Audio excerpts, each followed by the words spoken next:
What's going on, guys? Kaiga here. Today's video I'm going to give you the top 5 ways to increase your CP fast. Let's get into it.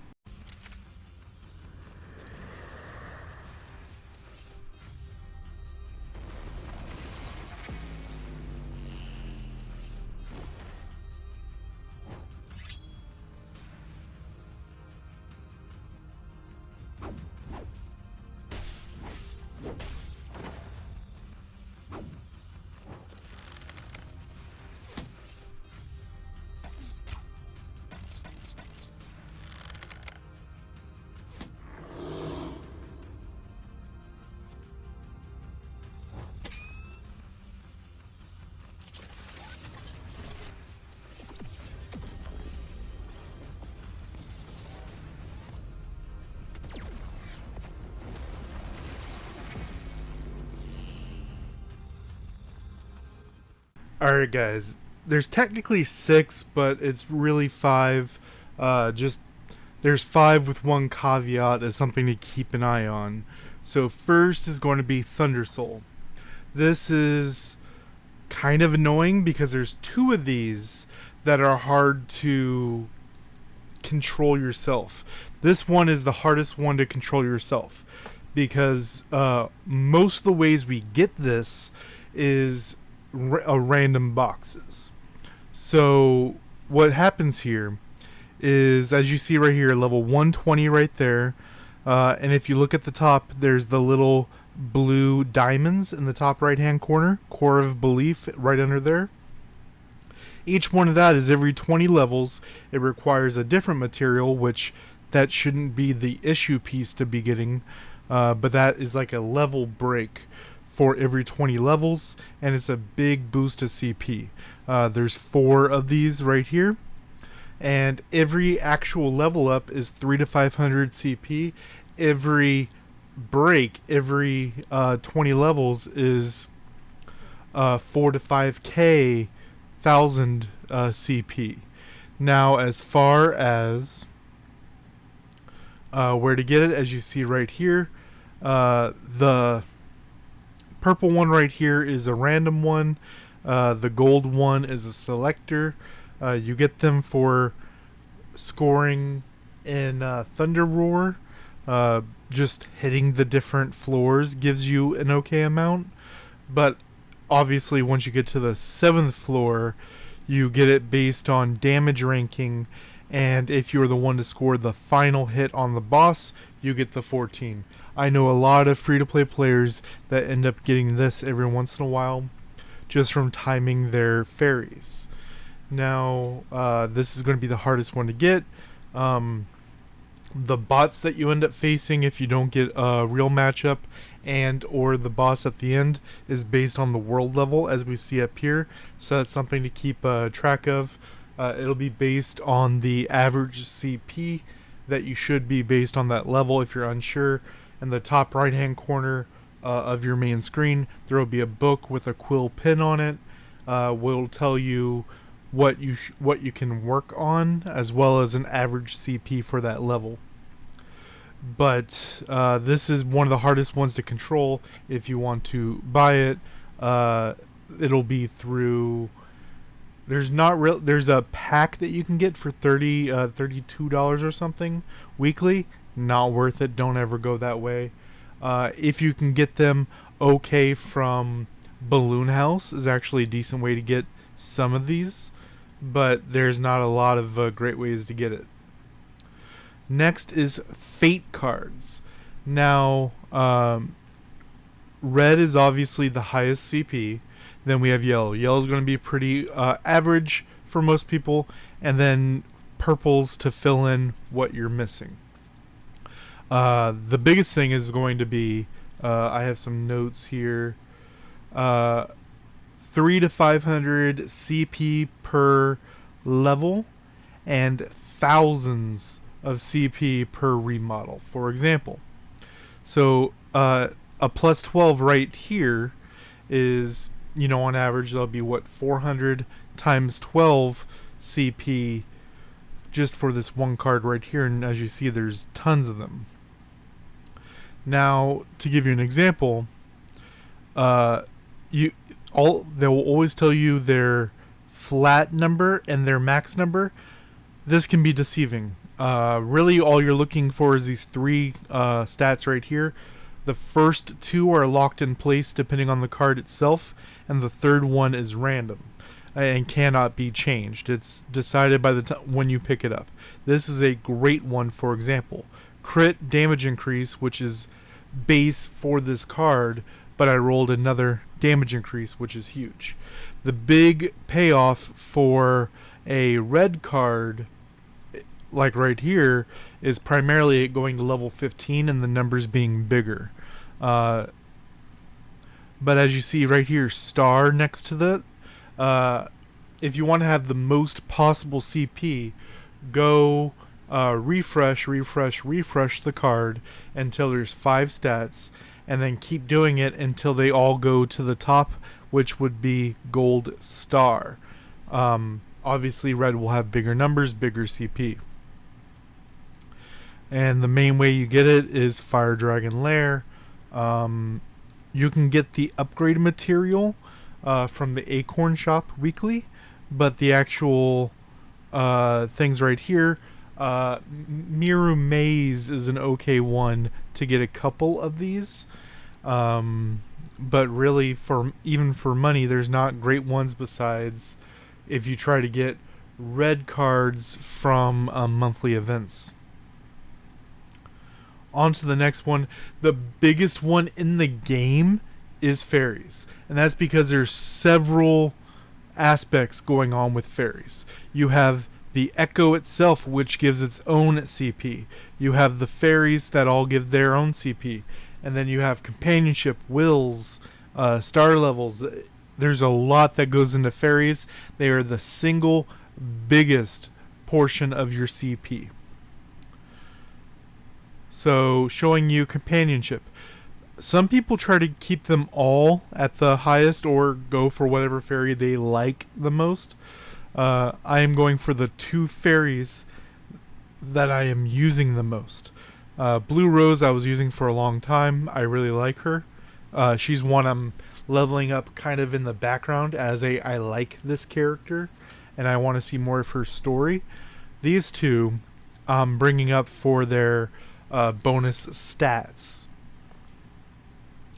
And then obviously you star them up, you get higher HP attack and defense. We'll talk about that in a minute, but this is also a big source of CP is your base stats and obviously their skills and such. And then on to the next one, the wills. As you see, 35 is the cap for gold. I'll also walk you through a little bit of them. 35 for gold for the generations as well. That's going to be a bunch of CP. The set bonuses is going to be extra CP for your main team. You will get a little bit. You'll get the 2 set bonus for the ones down below. But what I want to call down here is, look at this one, CP 4500, and this one CP 3200. Huge difference. They're both level 35, right?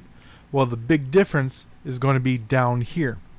As you see, there's going to be CP based on the color as well as the type that you rolled. So defense right here is actually going to give a good amount of CP. That's one of your 3 major stats, but it's also gray. So really you can think of this as like a blue as far as actual CP that it gives you. It is gray, but it is also a base stat, so it's weighed heavily. If this was HP and you're on a gladiator, it would be even more because of how that goes. Now you see I got 3 rolls, the initial 1 to unlock it, and then 2 additional rolls on Equip Flower Fairy HP plus 8%. Now that is a massive thing to get, and that's going to give bonus based on her HP, which can also include the companionship bonus, any skills that give her more, any passive effects that give her more. It's a lot. So that's where the big jump of CP comes up here. That seems kind of small, right? 4,500 to 3,200.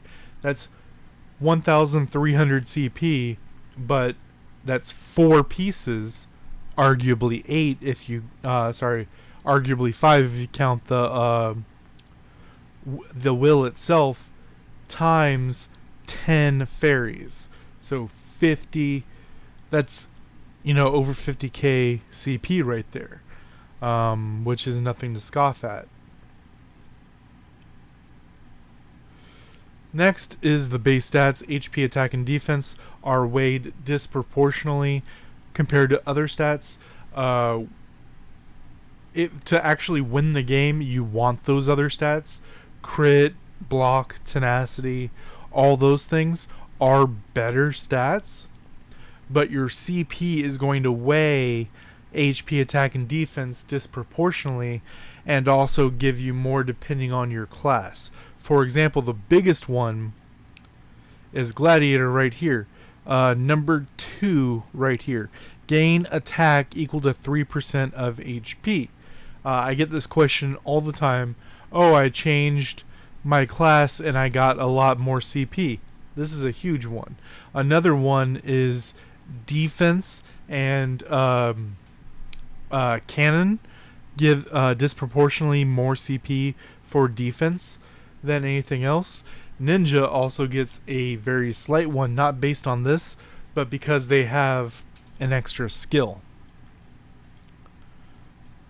Alright, this one I have to talk about IO. So as you see, left one, base CP 3100, right CP 3000. This is the opposite direction. So it's going to, the base CP is going to be based on the color and the type. So because this is 2 pinks, 2 purple, scores higher than over here, as well as 2%, 2%. So that kind of cancels out. The flat stats will give more CP, but like I said, go for the percentages to win. But if you just need CP to hit a seal milestone or something, this is a way to do it. But the big gain is going to be that plus 20. As you see, it started at only 3,000 CP, and now it's 77,000. Times that by 8, because there's 8 IO spots, right? And it's even bigger, even more disproportional when we talk about the cores. As we see, starts at 4620, and over here 3345, which is a bigger gap than these over here, and also way bigger number. Over here 3100, right here 4600. 20 77k, 11 35k. This is looking to be up towards 80k once this is maxed, even though it's 2 orange or gold or yellow, whatever you want to call it. Last but not least is one that a lot of players won't deal with, and that is Spirit Infusions. And as you see, you get the flat stats themselves: crit, tenacity, block, and break, which is CP on its own. But just look right down here, the stats it's giving you, as well as there's a big just flat number of CP from going to different tiers. So even though a yellow 3, a yellow 4, and a red 1 could have the exact same stats right here, there will just be a random amount of CP that's just given to you for going to the next tier, and it's actually a big amount, as we will see right here. Yellow 3, I don't have a yellow 4, but 94k, and this is a red 2, 162k. This is also 565, let's say, crit, and 265 crit. Massive difference. The last one I'm going to leave you guys on is one I didn't take pictures of, but skills. So even if you're using all 4 skills of a gladiator, if you level up the skills of berserker, the regular skills and the outer skills, that will just give you, in my opinion, fake CP. It's a nice fluff, but it's not actually doing anything because you're not using it. You don't get any bonuses for having it besides just some CP. Last is people ask all the time about higher fairies. So I always suggest going for chest first here with spirit infusions. As you see, level cap for holy fairies plus 20. So my holy fairies are, as you see, 420. And once I go to the next one, it'll be 430. Do the same thing with actual abilities. Let me know what you guys think down below. Till next time, guys.